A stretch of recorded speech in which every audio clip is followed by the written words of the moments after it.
There's no end of techniques at hand when it comes to editing images of female portrait subjects, but that number swiftly dwindles when it comes to bringing something new to a male portrait subject. When it comes to making more of a strong masculine portrait, the sort you'd encounter with male sports stars or perhaps editorial style headshots, one technique that can work wonders is to try a hyper-real portrait.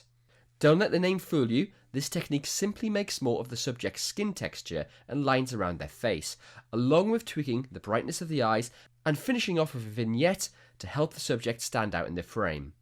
By themselves, these edits can make small differences, but together they can completely change the look and feel of a portrait. Even better, Affinity Photo's workflow makes this sort of edit quick and easy to do thanks to sliders and easy to navigate tabs. So let's get started.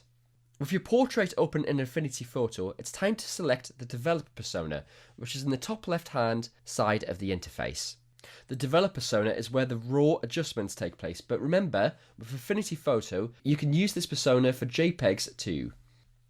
We're going to click on the Basic tab, and the first global adjustments we're going to make are to clarity, dragging the slider all the way to the right, and a little bit of contrast too. It's perhaps a bit too much, that should be right. These adjustments will be very specific to the image you're editing, but you may also want to try moving the black point slider and the brightness slider at this stage too. Once that's done, we're going to move on to balancing the exposure. So we're going to head down and select the shadows and highlights option. And for my image, I'm just going to introduce some more shadows. And I'm just going to pull the highlight slider down to the left a little bit just to make sure we don't overexpose any of the subject's skin. It's time to ramp up the effect, so head across the left hand side of the interface and select the Overlay Paint tool. And the keyboard shortcut for this is B. This will allow you to hone in on areas of the skin you want to not only enhance but also flatten out the exposure if there are any hotspots from the lighting.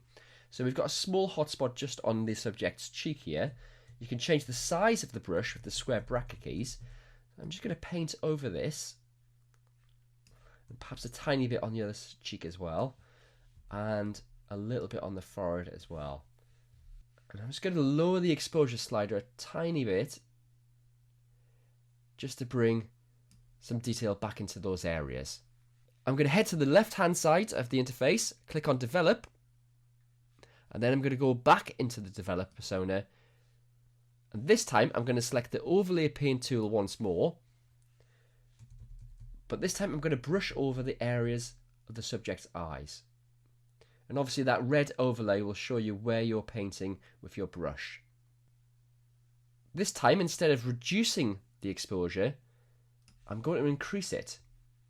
So I can brighten up the subject's eyes. Now don't go too far with this step because it might look completely unnatural. But you can push it a little bit and it just makes the subject's eyes really pop. If you need to, you can press Ctrl and plus and zoom in. I'm just going to make sure I'm covering the full eye. And again with the other eye. And let's just check we've got that exposure just right. Okay, and then I'm going to zoom out. So head back up to the Develop option. Click on it and then re-enter the Develop persona. And this time I'm going to add a vignette to really help my subject stand out in the frame. So I'm going to click on the Lens tab and I'm going to scroll down and select Post Crop Vignette. I'm going to drag the slider to the left, increase the scale a little bit and just refine the intensity once more. And you can click this tick box to show you what a difference the effect is making. So you could stop here with this portrait technique, but I'm going to take it one step further. I'm going to head back into the Basic tab and I'm going to convert the image to mono by dragging the saturation slider all the way to the left.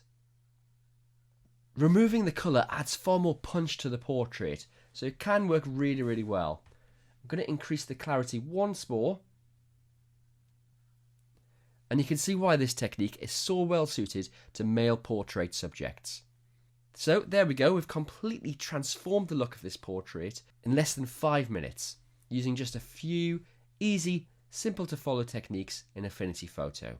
All we need to do now is click develop one more time. And then we can save the file by clicking File, Export, and saving the file in your chosen format, whether that be a TIFF or a JPEG file. Thanks for watching, have fun experimenting with your hyperreal portraits, and I'll see you next time.